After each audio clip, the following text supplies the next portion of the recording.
Welcome to Year 1 Pearson Mechanics. This is 11.4 using integration. Previously we've looked at using differentiation and how we use this within mechanics, and now we're looking at how we can use integration with mechanics. This is pulling on your skills from Year 1 Maths from the core side. A good place to start our look at integration is with velocity time graphs.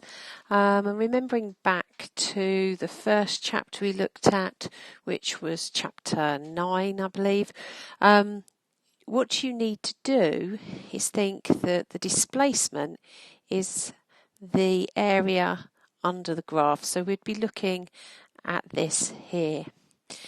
Now the problem comes when we want to find the area of this, because I still want to work out displacement, but it's again, we need to find the area under the graph. Now it's all well and good if we come back to the first graph, this one, because if we look at this one here, what we know is that we can just divide it into triangles and we could divide it into rectangles. So you can see on there that they've actually divided it into section 1, section 2 and section 3, and you would then work out the area of the triangle, the area of the square, the area of the triangle, you'd add it up, you'd tell me what the displacement was. Here, however, the problem is it's a curve, but you now know how to find the area of a curve. You would integrate, and you would integrate the equation of the curve. Now, up till now, we've generally seen these in the form of y equals a function of x. Well, this one, I know it says speed here, but if we imagine it was velocity, it would be velocity, and we would integrate with respect to time. So we have got that information from before. So here, by knowing that, and also by knowing what we've done before, we can move on a stage with this.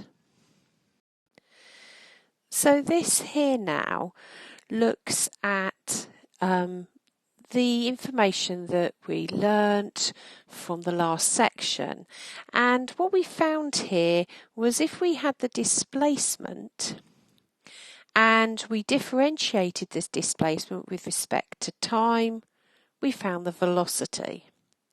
We then found if we found the velocity and we differentiated that with respect to time, we found the acceleration, or that might be the second differential of the displacement, and that also gave me the acceleration. So we can also look at this going back the other way, when instead of differentiating, we would be integrating.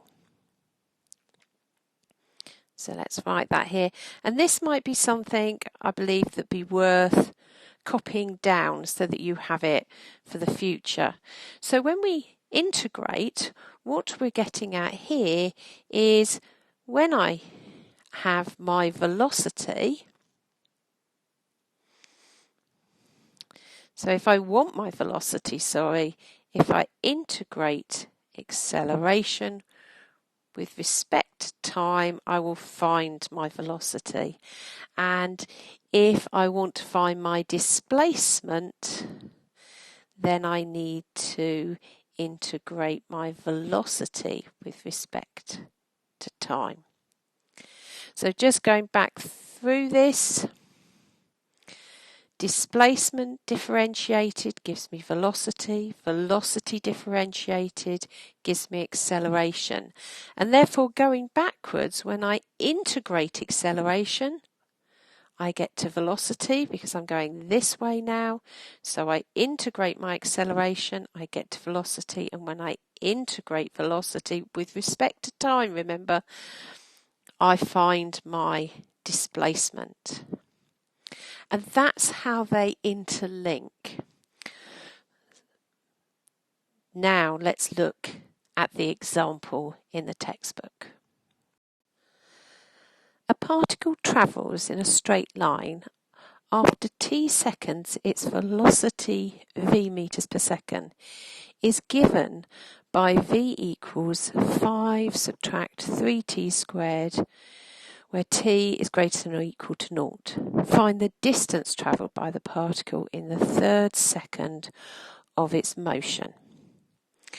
Now, the first thing I'm going to say to you is, for these questions, you do need to think about drawing a graph. It's quite obvious what you need to do, but there are definite reasons why you need to draw a graph so that you don't fall into some mistakes which the examiner may draw you into, or any question. And to give you an example of this before we tackle the question, I want to show you this graph here.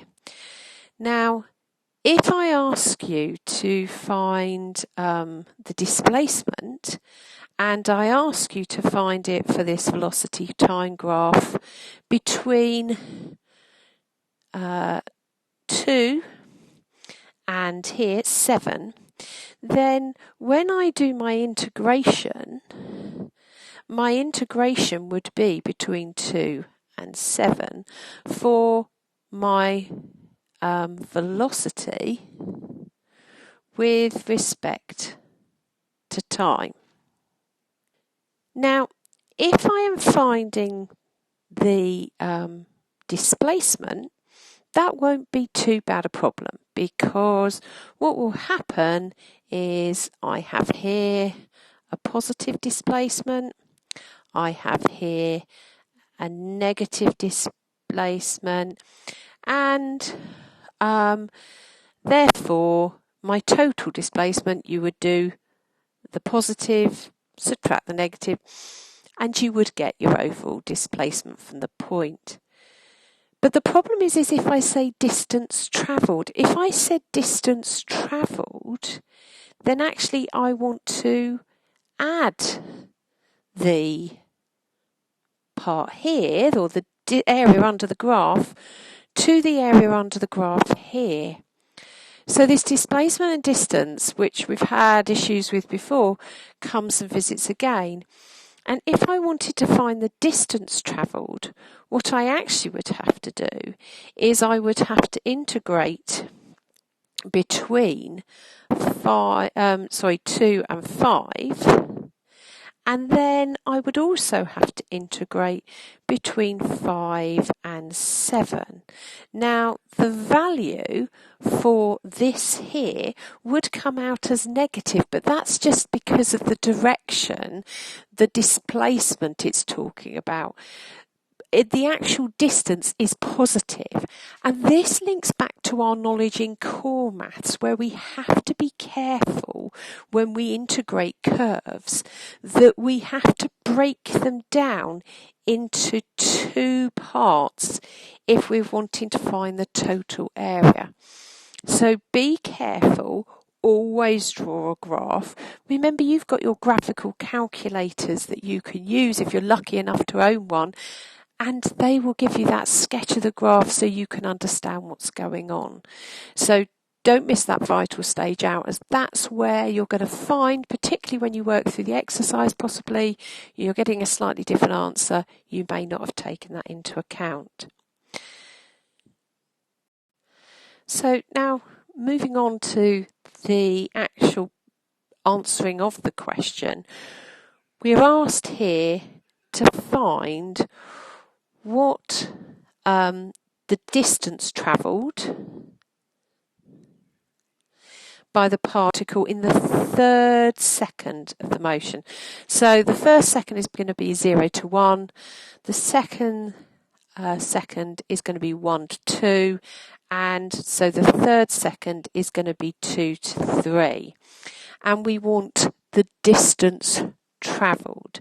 So if we remember back, if I go back a few pages, remember displacement here is equal to integrating our velocity with respect to time. So I'm going to integrate my velocity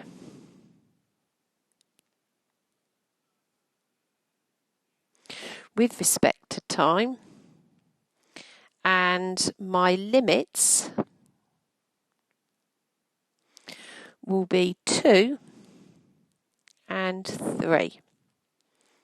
And because we're great at our integrating, we should, and remember, you may have forgotten about your notation. It's really important to keep that notation going. So we use the square brackets at this point. I realise that you may well not need that stage of 3t cubed over 3, but as it's a little while, perhaps since you've integrated, I wanted to actually include those. So here, carrying on with that, we're going to have that's when it's simplified. And then if you remember, we substitute in our values, which you can do using your calculator.